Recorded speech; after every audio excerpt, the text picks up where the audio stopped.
và rồi đây là cái bác cam rajal welcome bukan rajal pintu bạn smart kepot ini bạn tek dai smart bạn làm dẹp buộc phong em làm mình smart rồi cái smart bi bạn cái mà bắt chui một đòn cái ban mà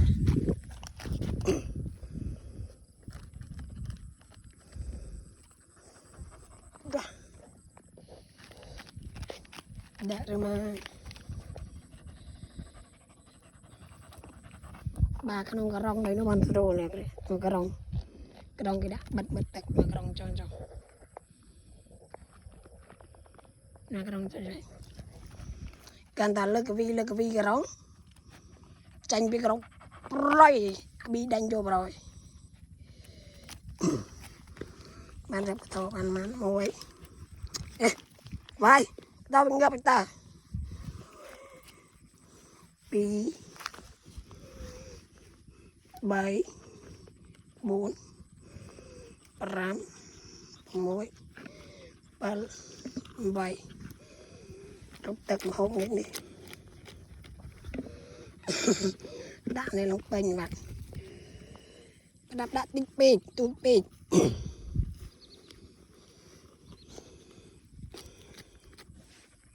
đã mau tập pin điện lâu mau mùi ở trong một bồn này chỉ đập bồn nó pin ngay tiết kiệm cho tật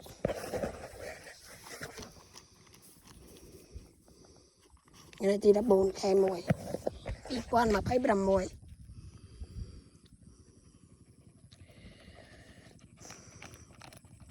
nào tại vì chú chạm về chạm tao cảnh cái tao bị chành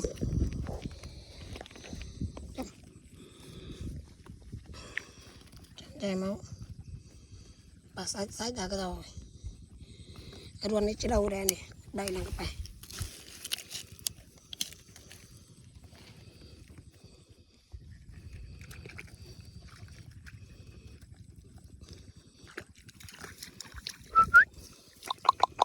vì ruột này chứ đâu đây là cái phải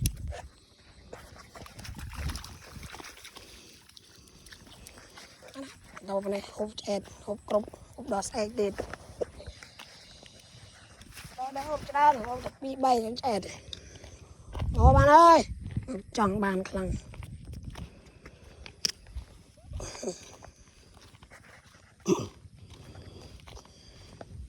mày bao nhiêu chặt tất tao có bàn đẹp và cái tôi cho nó cái xe này một miếng lên mùi đã bây giờ này đã chẳng là một khó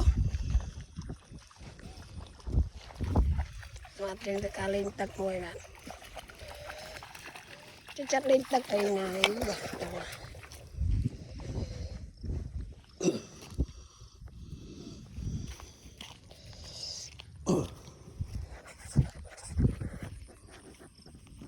to rồi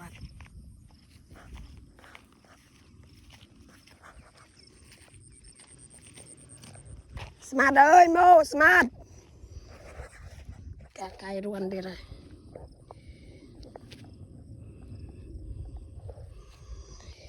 tao ban tịt đã kinh việc cả chứ đã cái to rồi đã cho bà cái to rồi cái cây ấy đang stress đã cho bà cái to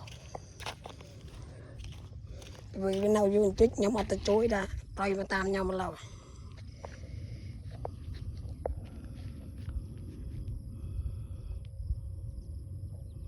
mình thì nhưng ta chui về phong anh về răng cài thì tại vì qua cái vẫn đỡ đó qua lấy cái đầu đó 8 trà tấn mình nhận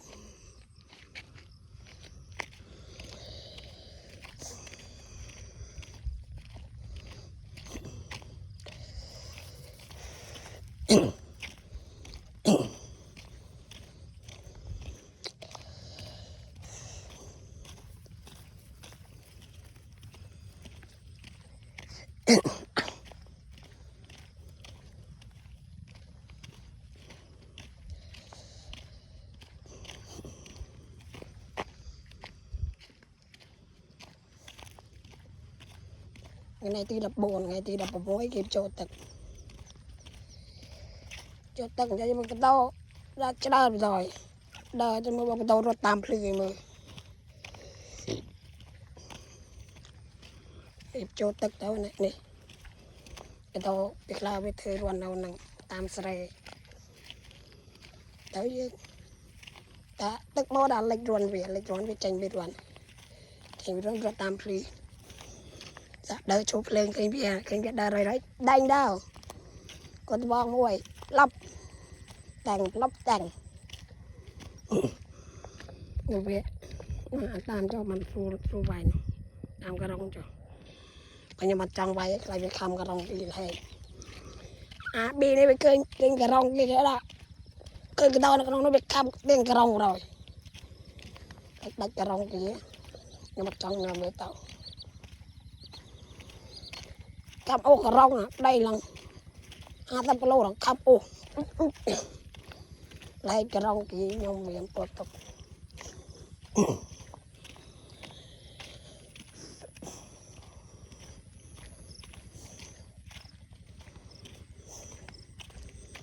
ngày mai này vô bia một ngày mai này vô bi một ngày mai đã là mò bị trôi mùi tới đã là mò ấy chi bị mỏng bạn mong chi tốc thế bạn bị chi dạng mong chi mọc với nhồng này đợt cơ thì cắt vô này lăng tôm này lên đi mà tổ biết chi là mò thì ở miền Nam ở trong mùi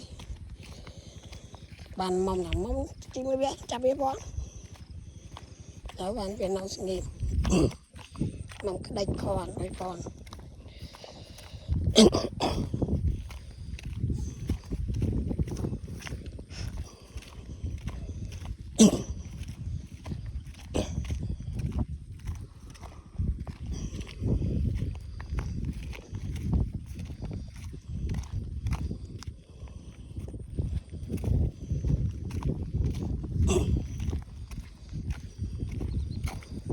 cái đầu bông bay này về mà trở về mà cái lâu rồi đang thoan đàn mà cái lâu rồi cái đầu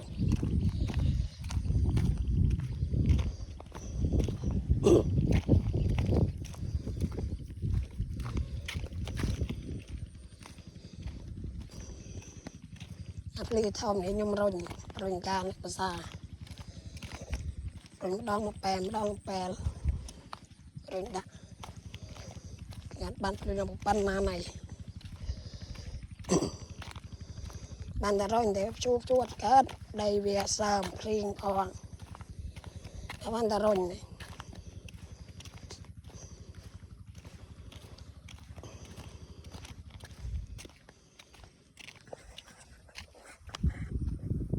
một gram ai đi đâu rồi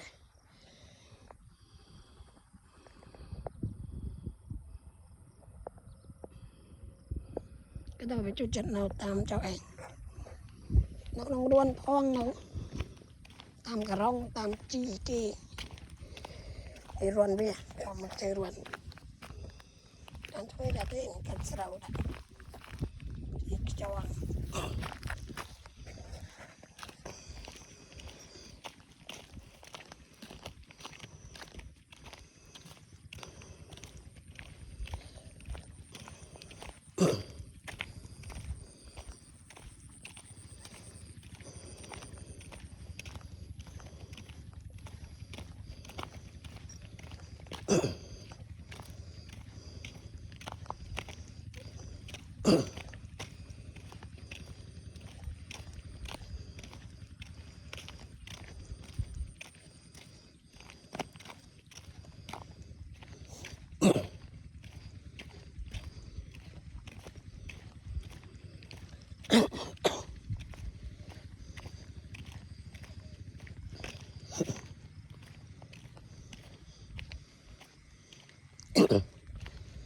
wah kakao đó là sẽ tách về và mọi người này chú sao bạn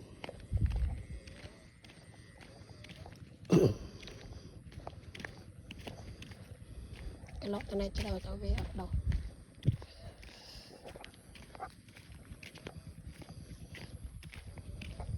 Ngon này cái chút sầu.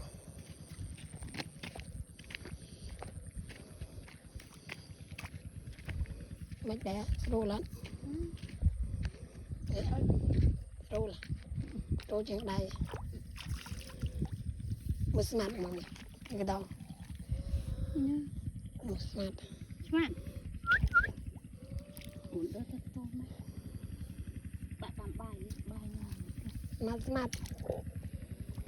Smart. Smart bì bạn.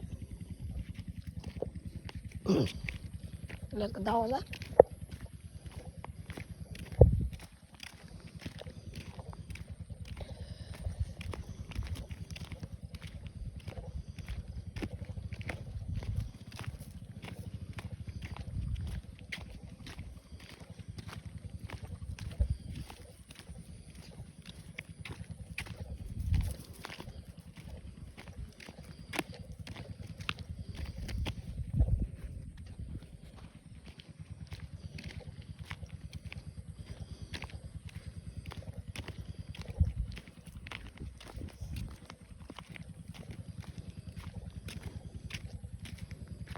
Mình cay ruộng đó là tức lệch máu đã đang lừa giúp cho tật cho nó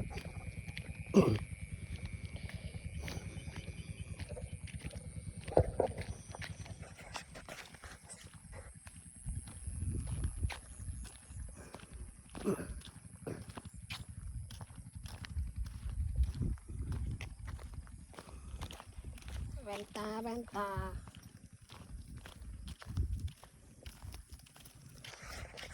mấy tên này bên miền tật ta tật bị chìa bị tên nộp á ở đây thì miền tật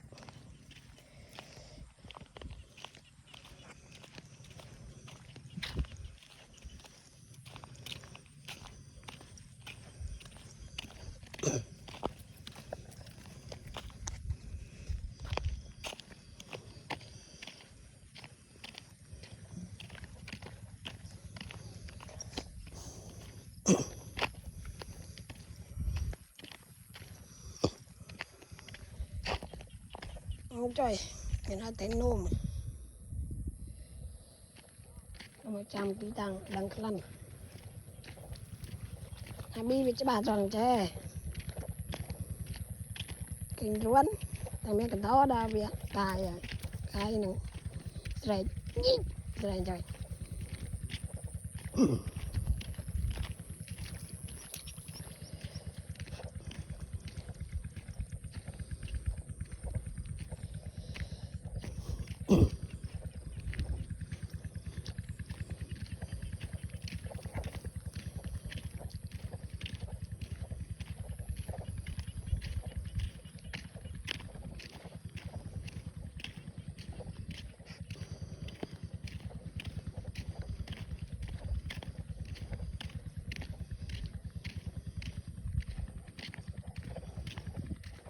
nó được cột nó cột lên vì đó nó bẹt đây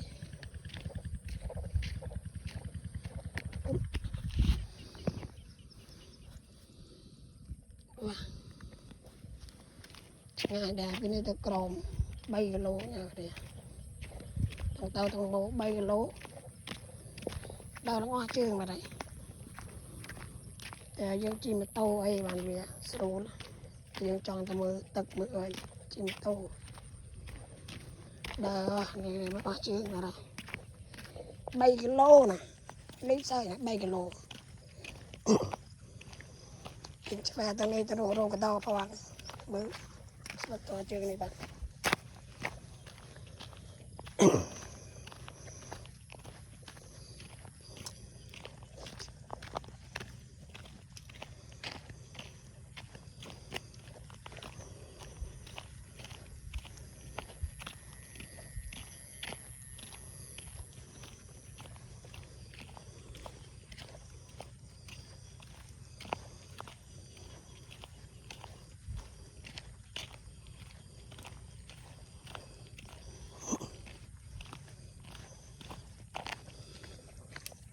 tôm mà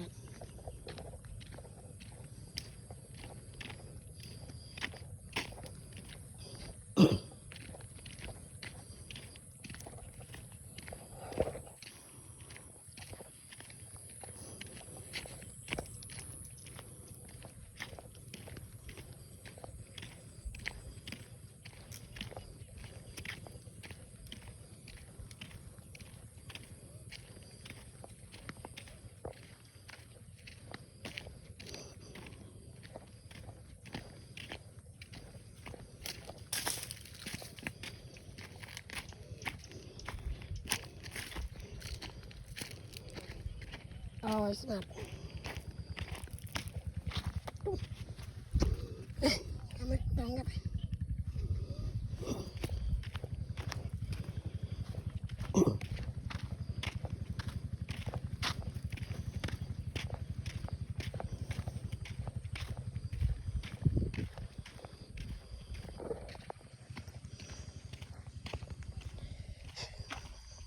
cái đò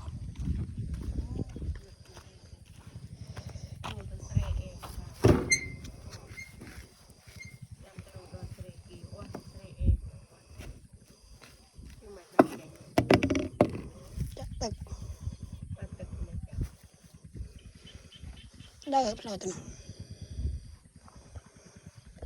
มอมหกเงินนี่บาย